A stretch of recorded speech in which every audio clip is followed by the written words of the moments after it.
భరించే భర్త ఉంటే ఏ ఇల్లాలో అయినా సంతోషంగా ఉంటుంది. బాధ్యత మరిచి వేధించే భర్త ఉంటే నిత్యం నరకమే.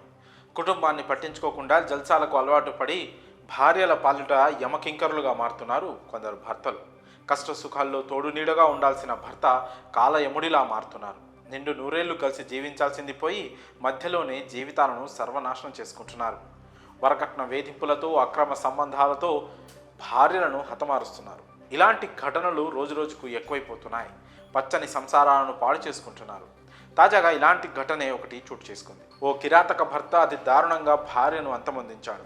ఆ తర్వాత నా భార్యని చంపేశాను, పీడ విరగడైందంటూ నానా రచ్చ చేశాడు. ఈ ఘటన రంగారెడ్డి జిల్లా నార్సింగి పోలీస్ స్టేషన్ పరిధిలోని కోకాపేటలో చోటు చేసుకుంది. పూర్తి వివరాల్లోకి వెళ్తే ఓ సైకో భర్త మానవత్వం మర్చాడు. కట్టుకున్న భార్యను హతమార్చాడు. కనీసం పిల్లల కోసం కూడా ఆలోచించకుండా అతి కిరాతకంగా చంపేశాడు.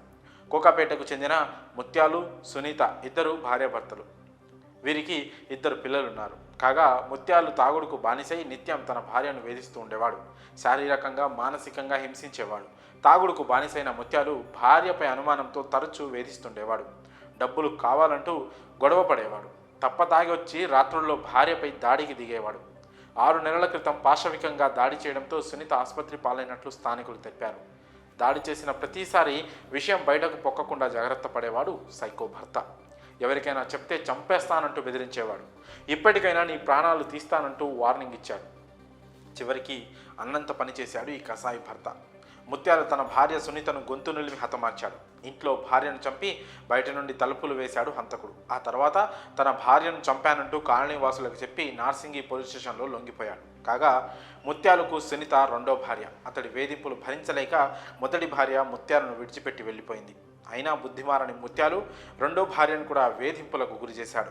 పిల్లలు ఆగమైపోతారని ఆలోచించిన సునీత అతడి అఘాయిత్యాలను భరిస్తూ వచ్చింది. ఎప్పటికైనా మారకపోతాడా అని భావించింది. కానీ ఏదో రోజు తన ప్రాణం తీస్తాడని ఊహించలేకపోయింది. చివరకు భర్త చేతిలో ప్రాణాలు కోల్పోయింది. ఈ ఘటనపై నార్సింగి పోలీసులు కేసు నమోదు చేసి దర్యాప్తు ప్రారంభించినట్టు తెలిపారు. మరి భార్యను చంపి పీడ విరగడైందంటూ భర్త చేసిన వ్యాఖ్యలపై మీ అభిప్రాయాన్ని కామెంట్స్ రూపంలో తెలియజేయండి.